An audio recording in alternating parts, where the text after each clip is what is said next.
नमस्कार। संस्कार civil service में आप सभी का हार्दिक अभिनंदन है।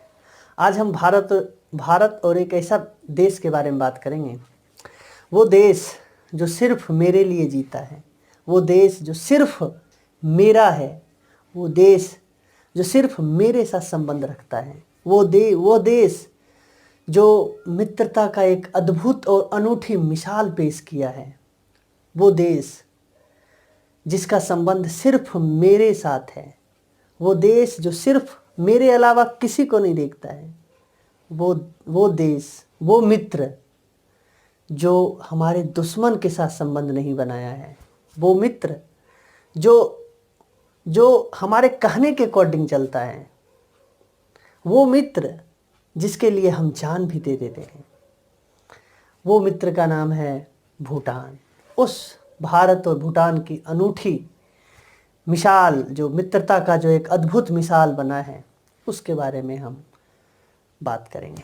आपको पता है कि भारत और भूटान के बीच का जो बॉर्डर है, वो बॉर्डर वीज़ा फ्री है, मुक्त आवागमन का वहाँ पे सिस्टम है। कोई भी नागरिक भूटान आ सकता है, कोई भी नागरिक भारत जा सकता है।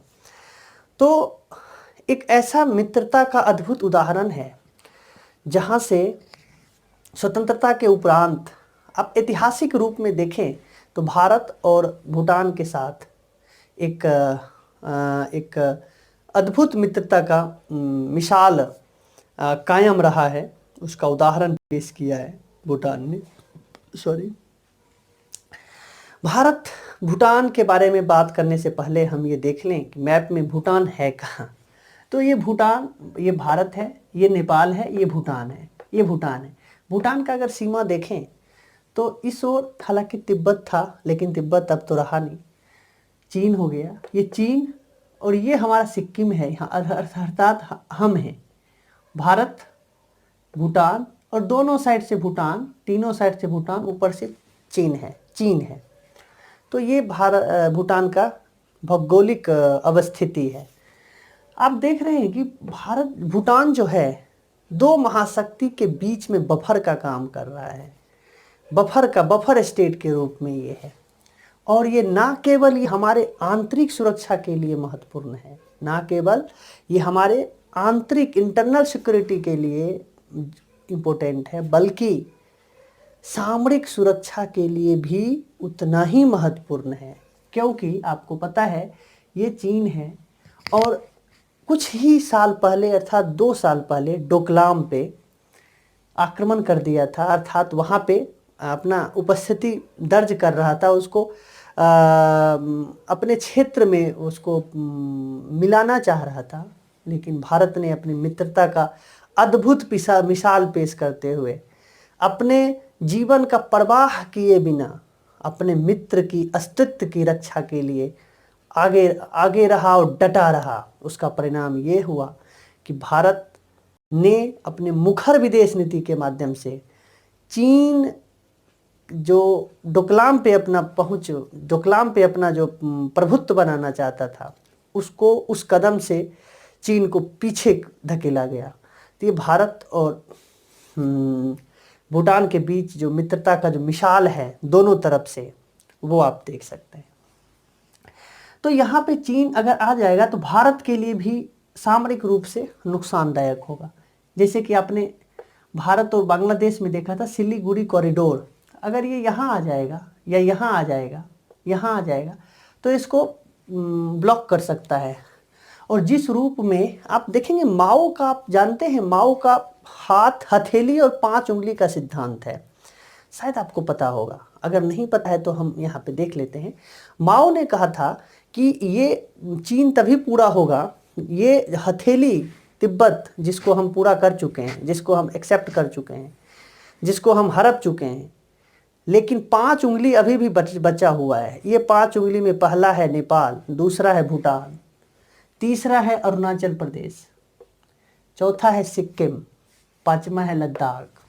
तो ये बोल रहा है जिसपे दावा चीन का है। तो इस वजह से भूटान को भी ऐसा लगता है कि जिस रूप में ये तिब्बत को हड़पा साम्राज्यवादी नीति के तहत, हो सकता है हमें भी हड़प लें।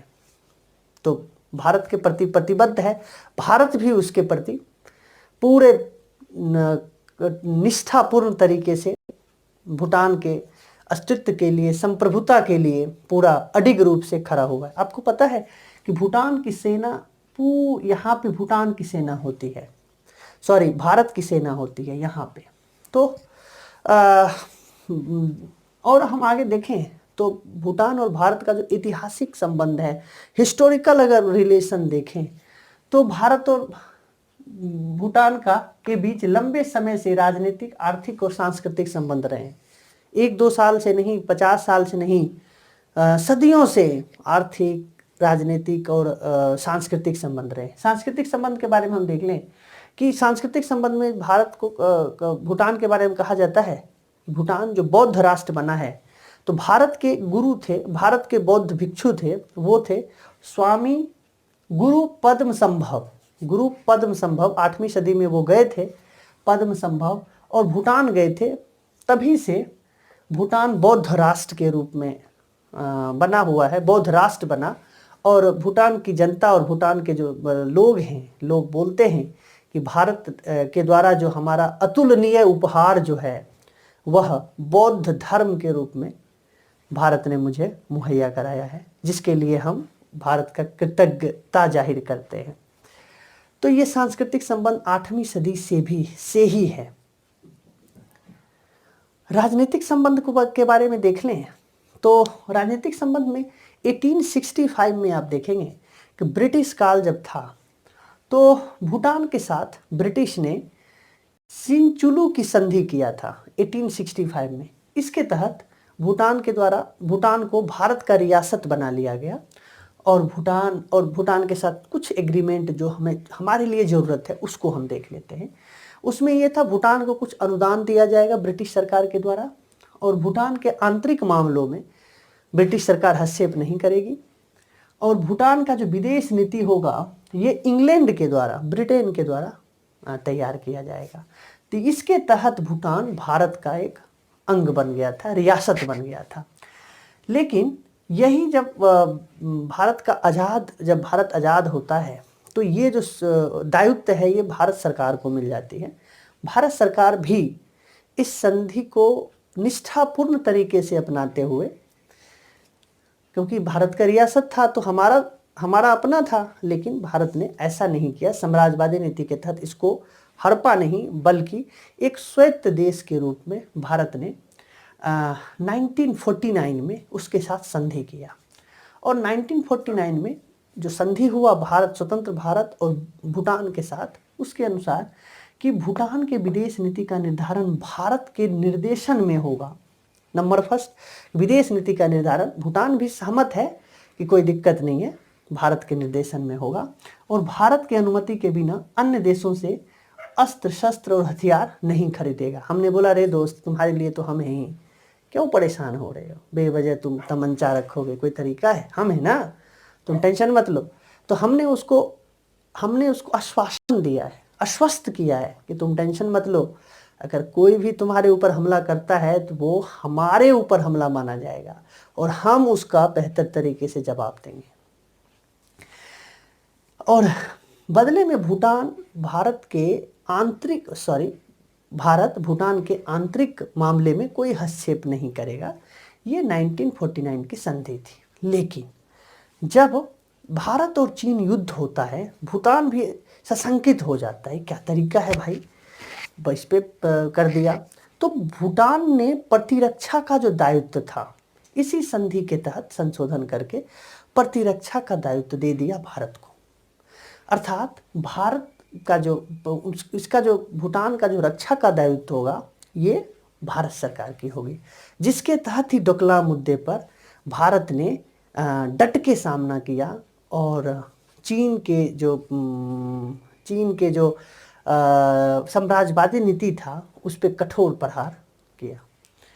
तो ये था कि 1949 का संधि। लेकिन विगत सालों में, अर्थात 2007 में ऐसा लगा कि भूटान के आवाम को ऐसा लगा कि ये हमारे संप्रभुता का उल्लंघन है, हमारे आत्मसम्मान के खिलाफ है। भारत के साथ इस रूप में बंधे रहो एक बंधन के माध्यम से। तो भारत सरकार ने भी बोला कोई दिक्कत नहीं है, तुम तो हमारे दोस्त हो, बताओ क्या चाहिए। तो बोला देखो साहब कि हमें जो प्रतिरक्षा का जो भारत के सहमति के बगैर भूटान में हथियारों की खरीद बिक्री जो उसमें किया हुआ है, भारत के सहमति के बगैर होगा, ये नहीं होना चाहिए। बोला कोई दिक्कत नहीं, तुम अपने अनुसार करो। भारत ने इस संधि से मुक्ति कर दिया, लेकिन प्रतिरक्षा का भार अपने पास है। और दूसरा कि विदेश नीति का निर्धारण होगा आपसी सहमति से होगा, जरूरी नहीं है भारत का हस्तक्षेप हो, बिल्कुल नहीं, सहमति से होगा। ये इस रूप में है। और उसमें देखेंगे कि एक और उसके साथ ये भी है कि भारत का नागरिक और भूटान का नागरिक अगर किसी दूसरे टेरिटरी में जाता है तो वो अपना नागरिक माना जाएगा। भूटान का नागरिक, भारत का नागरिक अगर भारत में आता है तो भारत सरकार जो अपने नागरिक को जिस रूप में नागरिक के साथ जो जिस रूप में ट्रीट करता है, भूटानी नागरिक के साथ भी करेगी। अब भूटान के सरकार भारतीय नागरिक के साथ भी अपने नागरिक जैसा भेदभाव करेगा। तो ये था। अब आगे देखेंगे कि 1968 में भारत के 1968 में भारत ने भूटान के साथ औपचारिक रूप में राजनीतिक संबंध स्थापित कर लिया, कूटनीतिक संबंध जिसको बोलते हैं, स्थापित किया। आप जब न्यूज़ देख रहे होंगे तो आपको पता होगा कि 2018 में भारत और भूटान का 50 वर्ष कूटनीतिक संबंध का 50 वर्ष अभी 2018 में मनाया गया। और अंतर्राष्ट्रीय पहचान दिलाने के लिए भारत ने 1970 में यूएनओ मतलब संयुक्त राष्ट्र संघ में पर्यवेक्षक के रूप में भूटान को आगे बढ़ाया। मतलब भारत सरकार के राजनीतिक पहल के द्वारा ही भूटान को पर्यवेक्षक का दर्जा मिला 1970 में, और आगे 1978 में पूर्ण सदस्यता मिल गया। अर्थात भूटान यूएन का, संयुक्त राष्ट्र संघ का पूर्ण सदस्य बन गया, जो विश्व में एक प्रकार का जो देश के रूप में जो छवि होता है, इसके लिए भारत महत्वपूर्ण स्थान, महत्वपूर्ण भूमिका निभाया है। 1973 में देखेंगे भारत के प्रयास से ही नियम का सदस्य भूटान बन जाता है। भूटान में केवल आप देखेंगे, भूटान में केवल 3 देशों के साथ कूटनीतिक संबंध भूटान ने अपनाया है, रखा है। एक भारत के साथ, दूसरा बांग्लादेश के साथ, और तीसरा कुवैत के साथ। और भूटान का जो दूतावास है किस किस राज्यों में है, ये भूटान का दूतावास, भूटान में किसी और देशों का जो दूतावास है वो 3 देशों का है, भारत, बांग्लादेश, कुवैत। लेकिन भूटान का विश्व के 4 देशों में दूतावास है। वो है भारत में भूटान का दूतावास है, बांग्लादेश में तो है ही, दूसरा थाईलैंड और बेल्जियम, यहाँ भी भूटान का दूतावास है। अर्थात कह सकते हैं कि भारत भूटान का जो संबंध है कुछ ही देशों के साथ है, जिसमें भारत महत्वपूर्ण है। तो इस रूप में आपने देखा कि भारत का राजनीतिक संबंध कितना प्रगाढ़ है और कितना आपस में गहरा विश्वास से लबरेज है। अब हम थोड़ा सा हालांकि भारत और भूटान के बीच का जो आपसी संबंध है मधुरतापूर्ण रहा है, एक सदाबहार मित्र की भांति रहा है, एक ऐसा मित्र के भांति रहा है जो कभी झगड़ता नहीं है। तो फिर संबंधों में के उतार चढ़ाव तो देखा नहीं गया, लेकिन फिर भी उसका जो राजनीतिक परिवर्तन हुआ है उसको हम थोड़ा सा देख लें ताकि हमें आगे के लिए ज़्यादा दिक्कत ना हो। भूटान देखेंगे दक्षिण एशिया का एकमात्र पड़ोसी जिसका चीन के साथ कूटनीतिक संबंध नहीं है। आपने देखा ना पाकिस्तान के साथ है, दोनों हमारा ऐसा शत्रु है। एक तो पैदा लेते ही शत्रुता बोल ले लिया, दूसरा हमें खूब पीटा, तो दोनों हमारा शत्रु है। तो जिसका अच्छी बात है भूटान किसी दोनों के साथ संबंध नहीं रखा है, और ना OBOR, one road one belt, OBOR जो है ना OBOR का सदस्य है, न ही मेरी टाइम सिल्क रूट का सदस्य भूटान है, बिल्कुल सदस्य नहीं है, सबका सदस्य नहीं है। तो एक तो ये हो गया। 2006 में देखेंगे भूटान ने संवैधानिक राजतंत्र को अपनाया, संवैधानिक राजतंत्र को अपनाया। और वही वक्त होता है जब नेपाल में 2004 के आसपास, 5 के आसपास लोकतंत्र की सुगबुगाहट होती है और लगा उनके राजा को कि हमारे यहाँ भी लोकतंत्र पनपने लगा है। तो तुरंत राजा ने 2008 में संसदीय लोकतंत्र को अपना लिया, अर्थात राजतंत्र से भूटान लोकतंत्र पे शिफ्ट हो गया और 2 पार्टी की सरकार, 2 दलीय वाला लोकतंत्र वहाँ पे प्रारंभ हुआ। तो इस दृष्टिकोण से कह सकते हैं कि भूटान में 3 बार चुनाव हो चुके हैं, एक 2008 में, 2013 में, 2018 में। इसमें थोड़ा सा इंटरेस्टिंग ये है कि 2008 में, 2013 में जब भूटान के साथ चुनाव होते हैं तो वहाँ पे भारत सरकार ने किसी एक्टिविटी, किसी शक के दृष्टिकोण से उनको, भारत को लगा क्योंकि चीन का प्रभाव, चीन चाहता है एशिया, विश्व के तमाम देश, क्योंकि भूटान का जो ज्योग्राफिकल कंडीशन है वो इतना अद्भुत है, इतना गजब का है, जो हर एक देश चाहते हैं वहाँ पे अपना प्रभुत्व स्थापित करें। एक और भारत है, एक और चीन है, उसके बाद उधर ईस्ट एशिया है। तो इस दृष्टिकोण से भूटान का लोकेशन बहुत ही अद्भुत है। इस दृष्टिकोण से अमेरिका सहित अनेक यूरोपीय देश भी चाहते हैं वहाँ पे अपना कब्जा जमाएं, वहाँ पे अपना नियंत्रण करें। लेकिन हमारा मित्र है जो सिर्फ हमारे पे प्रतिबद्धता जाहिर करता है। तो वही चीज़ है कि चीन के साथ इनके जो प्रधानमंत्री थे, निकटता देखा गया।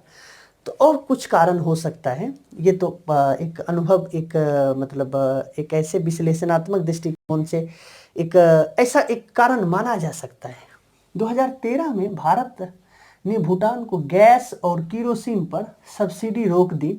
फलतः जो 2013 में सत्तारूढ़ दल थी, अर्थात ये पार्टी का नाम था डीपीटी, ने भारत विरोधी प्रचार किया। 2013 के आसपास रोक दिया और 2013 में ही चुनाव होने वाला था।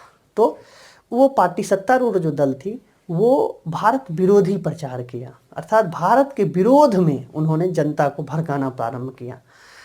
लेकिन इत्तेफाक से वो हार जाते हैं चुनाव और दूसरी पार्टी के जो नेता होते हैं वो जीत जाते हैं। लेकिन 2018 में जो चुनाव होता है तो जो हारते हैं, जो भारत विरोधी रणनीति अपनाते हैं, वो फिर से जीत जाते हैं और वो सत्ता में आते हैं। तो विश्लेषकों का ऐसा, विशेषज्ञों का ऐसा मानना था कि भूटान जो है वो हो सकता है अब प्रो चाइना विदेश नीति अपनाए, हो सकता है भारत को नुकसान होगा। लेकिन भारत ने अपने पड़ोसी प्रथम नीति के तहत भूटान को अपना अभिन्न मित्र के रूप में बरकरार रखा। उसको अगर हम शॉर्ट में लिखें तो उसको इस रूप में लिख सकते हैं कि भारत पड़ोसी प्रथम नीति के तहत भारत के प्रधानमंत्री मालदीव, श्रीलंका के बाद भूटान की यात्रा की। जैसा कि आपको पता होगा कि भारत के जो प्रधानमंत्री, वर्तमान प्रधानमंत्री अर्थात श्री नरेंद्र मोदी जो थे, जैसे ही 2014 में सत्ता संभालते हैं तो सबसे पहली अपनी राजनीतिक यात्रा अगर किसी देश में करते हैं तो वो भूटान को चूज करते हैं, जो बताता है पड़ोसी प्रथम नीति के तहत हमारा जो अभिन्न मित्र भूटान है कितना महत्वपूर्ण है, कितना हम उसको तवज्जो दे रहे हैं। अगर वो हमारे ऊपर विश्वास रखता है तो हम भी उसके उस पर निष्ठा रखते हैं। तो 2014 में वो गए थे। दूसरी कार्यकाल के बाद, फर्स्ट कार्यकाल के बाद दूसरा कार्यकाल जब वो फिर से ग्रहण करते हैं तो पुनः वो मालदीव जाते हैं, उसके बाद श्रीलंका जाते हैं, पुनः भूटान जाते हैं। तो उसी का चर्चा रिसेंट को जोड़ के हमने किया है। अर्थात कह सकते हैं भारत पड़ोसी प्रथम नीति के तहत भारत के प्रधानमंत्री मालदीव, श्रीलंका के बाद भूटान की यात्रा की। भूटान की सरकार में परिवर्तन के बाद, जैसे 2018 में जो परिवर्तन हुआ, तो यहाँ पे है भूटान के सरकार के परिवर्तन के बाद भी भारत के साथ मधुर संबंध स्थापित किया, जो बताता है भारत के प्रो एस्टेब्लिशमेंट नीति का परिणाम है। प्रो एस्टेब्लिशमेंट नीति, अर्थात भूटान में कोई भी सरकार हो उससे हमें मतलब नहीं है, कोई भी दल की सरकार हो, दल से हमें मतलब नहीं है, हमें भूटान की सरकार से मतलब है। तो प्रो एस्टेब्लिशमेंट नीति, जो नीति पहले से था उसी को हम कामयाब कंटिन्यू रखेंगे, चाहे दल का जो भी स्थिति हो।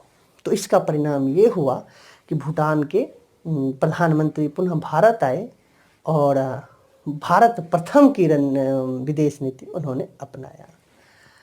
तो ये था। साथ ही भारत ने क्या किया, साथ में भारत ने भूटान के साथ संबंध को विविधतापूर्ण बनाने के लिए प्रधानमंत्री ने संबंध को और ज़्यादा डाइवर्सिफाई बनाने के लिए भारत के प्रधानमंत्री ने पर्यटन, शिक्षा, अंतरिक्ष में भी सहयोग पर बल दिया।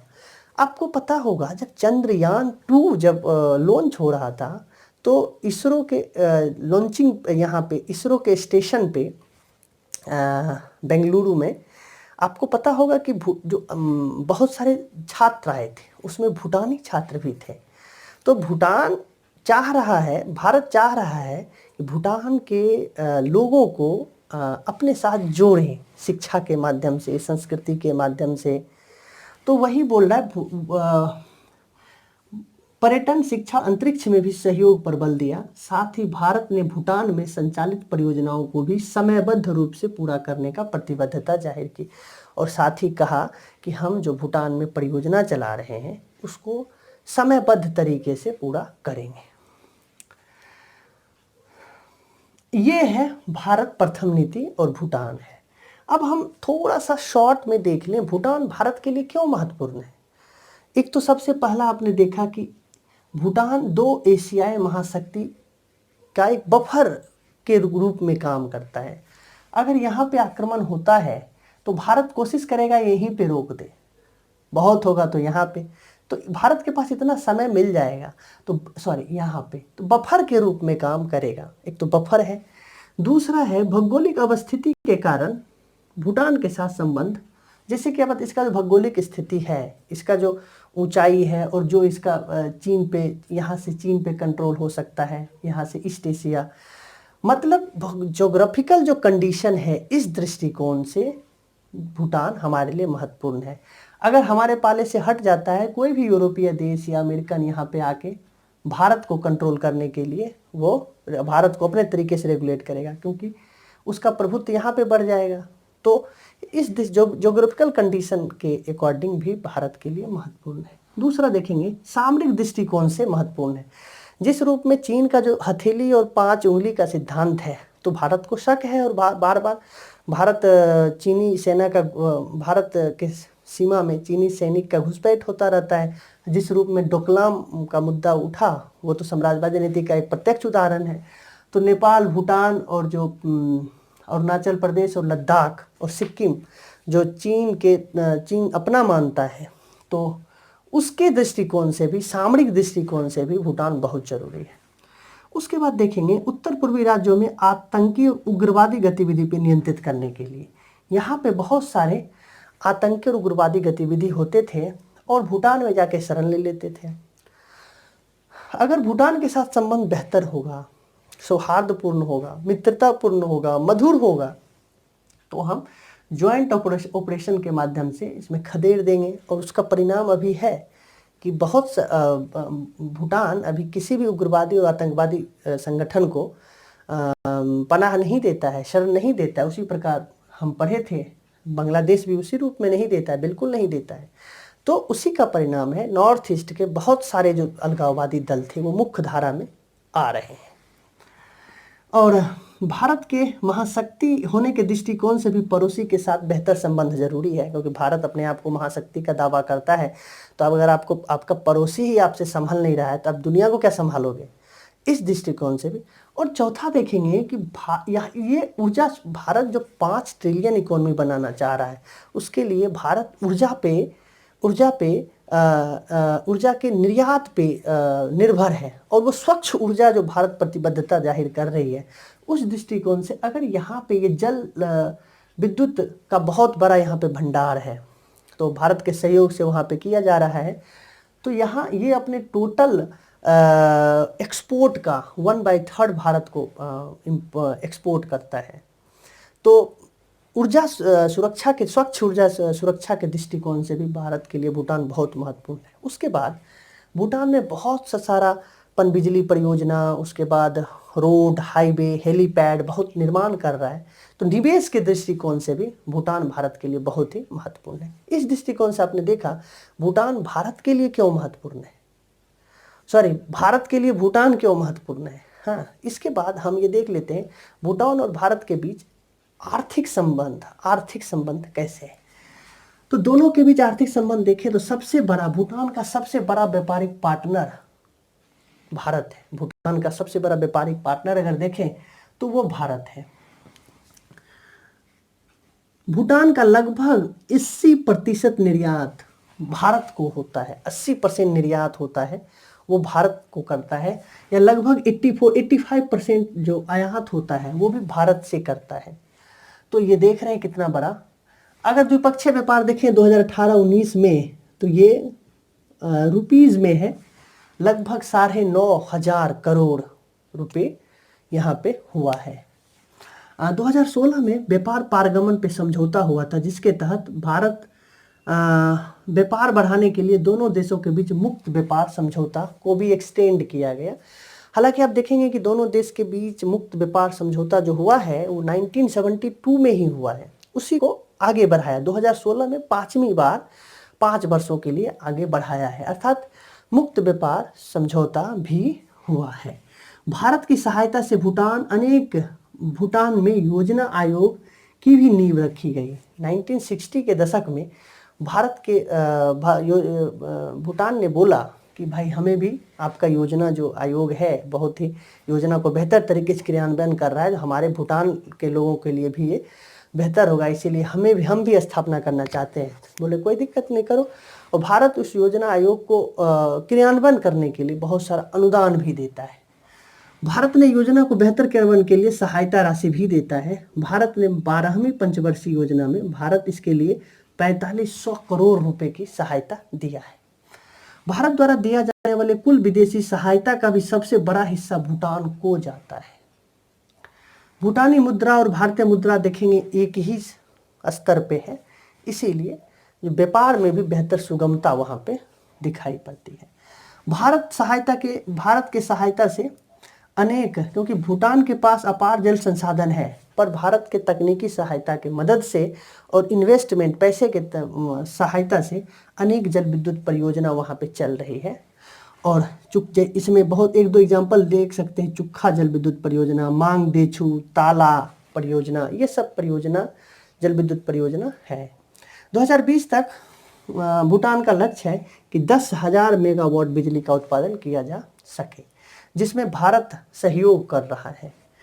इसरो द्वारा, अभी प्रधानमंत्री ने कहा है, इसरो द्वारा दक्षिण एशियाई उपग्रह के लिए भूटान में ग्राउंड स्टेशन का भी भारत निर्माण कर रहा है। भूटानी छात्रों के लिए छात्रवृत्ति दे रहा है, 2 करोड़ रुपए का छात्रवृत्ति है। BBIN मोटर व्हीकल एग्रीमेंट भी किया जा रहा है, ताकि BBI मतलब भूटान, बांग्लादेश, इंडिया, इसके बीच अगर ऐसा हो जाता है तो कनेक्टिविटी बढ़ेगा, और कनेक्टिविटी के साथ व्यापार और सुगमता होगा, और व्यापार को और ज़्यादा प्रगाढ़ता मिलेगी। लगभग 1800 किलोमीटर सड़क का निर्माण किया है भारत ने वहाँ पे, 1800 किलोमीटर, और हेलीपैड, भूटान आकाशवाणी केंद्र, स्कूल, कॉलेज इत्यादि का भी निर्माण किया है। इस रूप में देखें कि आर्थिक संबंध भी कितना प्रगाढ़ है। तो इस रूप में आप कह सकते हैं कि भूटान है, भारत है, पड़ोसी देशों के लिए खतरा नहीं है, बल्कि अवसर मुहैया करा रहा है, ताकि पड़ोसी देश भी अपने पैर पे खड़े हो और अपने एक बेहतर भविष्य के लिए आगे बढ़ें। जो एग्जाम्पल है कि भारत अनेक शिक्षा में, संस्कृति में, अनेक परियोजना में सहायता करके उसकी अर्थव्यवस्था को और बेहतर करने का प्रयास कर रहा है। इस रूप में आपने देखा भारत भूटान संबंध। हम एक छोटा सा और लेक्चर लेंगे नेक्स्ट में, ताकि जो भी महत्वपूर्ण मुद्दे बच गए हैं उनको वहाँ पे रखा जाए। हमें उम्मीद है कि आपको अच्छा लगा होगा। आप अगर सब्सक्राइब नहीं किए हैं तो सब्सक्राइब कर लीजिए, और दूसरे को भी शेयर करिए, ऐसे नहीं चलेगा ना ना, करिए या करवाइए। हाँ, चलिए फिर हम नए लेक्चर के साथ मिलेंगे, तब तक के लिए आपसे विदा लेते हैं।